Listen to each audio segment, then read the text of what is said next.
Hey, what is going on, everybody? Welcome back to the channel and welcome back to the vlog. Hope everyone is having a fantastic day. I apologize right off the bat for the shaky footage. As the title and thumbnail indicate, today is delivery day, and it's both bittersweet because we are saying goodbye to the C8R, and so this is the last time that this car will be on the channel. And if I'm being quite honest, I actually really love the Accelerate Yellow. I've fallen in love with this car so much more so than any Corvette that I've owned so far. But the numbers work. I'll share all of those in the future. It puts me in a car that I've wanted for a really long time, which is a C8 hardtop convertible. And with no idea about where the Z06 stands, when I'll get that car, I think right now is a great time for me to move up into a 2023 C8 Corvette 70th Anniversary Edition. We have landed ourselves a 23 Corvette, and the deal just worked. The numbers worked. I was comfortable with it. I think it mixes things up a little bit. This is the highest mileage C8R that I know of right now, as I just rolled almost 7,000 miles on the way to make the deal with the dealership. And I apologize for the shaky footage. I was actually out doing some other stuff, and somebody told me that this car became available because the person that had bought it backed out of the deal that had ordered it, actually. And so you know me, I'm a sucker, and I'm always ready to step up on the line for a really cool car. So I don't have my GoPro. I'm going to head over to the dealership, get all the paperwork done, but we say our farewell to the C8R, which I think was transformational to the channel and to me personally, because the amount of attention this car got was insane. This color stands out, the color pops, the spec pops. That front splitter is something I will put on the next Corvette without a question. The interior is fantastic, but again, it's 7,000 miles, the traditional C8 situation where the seats are starting to show some wear and tear. I did ceramic coat the interior, but after about 10 months or so with the car, I can safely say that ceramic coating the interior doesn't make a huge difference to the longevity of the seat, but I guess it doesn't matter because it seems I only own these Corvettes for about a year and then go buy another Corvette. So I am excited. The car that we are getting is a black, the Carbon Flash, so I'm kind of excited because it's a different variation of a black car that I'll never get to own, because Carbon Flash is unique and is very metallic, but at the same time I've hated black cars for the longest time because they are so hard to keep clean, so it'll be fun to share that journey with everybody on the channel. But this has been a fantastic car. Over 7,000 miles. I only had one issue. The exhaust valve got stuck. I did not get time to make a video about it.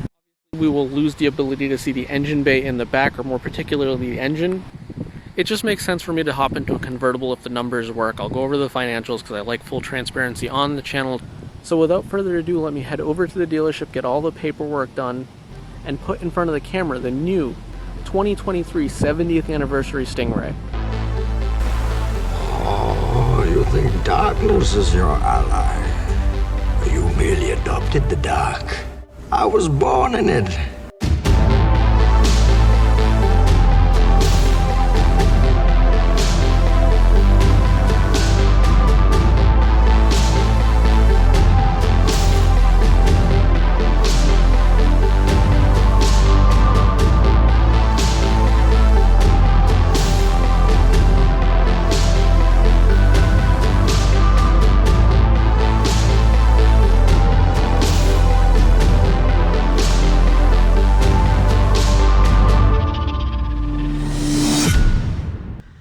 And we're back. This is the 70th Anniversary C8 Corvette.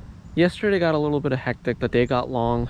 I left my house in the morning not thinking that I was even buying a new Corvette, but by the end of the day, the paperwork was done and we were in the 2023 70th Anniversary C8 Corvette. And quite frankly, I went from the most attention-grabbing Transformers Bumblebee spec C8 Corvette to the Batman Edition Corvette. The more I see this car in person, the spec is really growing on me. It's very stealthy, it's very subtle, it draws no attention, which, as much as I love the yellow color, this kind of fits who I am as a person. And so from what I understand, somebody backed out of this order. They weren't able to follow through with it, so when the vehicle landed, I was put in touch with this dealership. And I will cover the numbers, but the numbers didn't quite go in the favor that I wanted them to. But I still think I'm going to make a lot of good content with this car being a 2023, and it wasn't a bad deal to pull the trigger on. The amount of flake in this Carbon Flash paint is fantastic. It really gets a lot of attention, especially in the sunlight. You can see the red 70th anniversary in the logo. Just about everything is Carbon Flash, so all the accents matching with the body color, but then there's a subtle tone of red. You can see the red ring running around the 70th anniversary wheel. And the two things to note is it says Corvette like all the other Corvettes, but this is in fact a forged wheel. And then you can't forget the edge red calipers, which for 2023 I think is going to be a very short production count for the edge red calipers. But man, look at this paint. And this car isn't even detailed. This car isn't even fully, completely cleaned up. I don't know if I'm going to ceramic coat this, but I will say I think this car films a lot better than the red car did without doubt, but also films really better than the yellow car as well. It's very reflective and very sparkly, and of course we cannot forget that this is the hardtop convertible. I'm loving the little window in the rear. It completely changes the way the airflow is, especially on the highway. And so for those considering a coupe versus a convertible, the airflow kind of goes left to right and really bangs into your head when you're driving on the highway with the top off and the windows down, but the middle window being open, the air kind of channels in and then out the back. And then we have a Z51 spoiler, which I have to say I do miss the high wing already. It just got a lot of attention and it looked really cool, but the Z51 spoiler is still pretty cool. In terms of mod, let me know in the comment section if I should put the Corsa Extreme on this car. I do plan on blacking out the reverse lights, which are a pretty cheap and easy mod to do. About all we're going to get to see of the engine bay, but again, carbon flash blacked out decals and logos. And for the most part, the same amount of storage.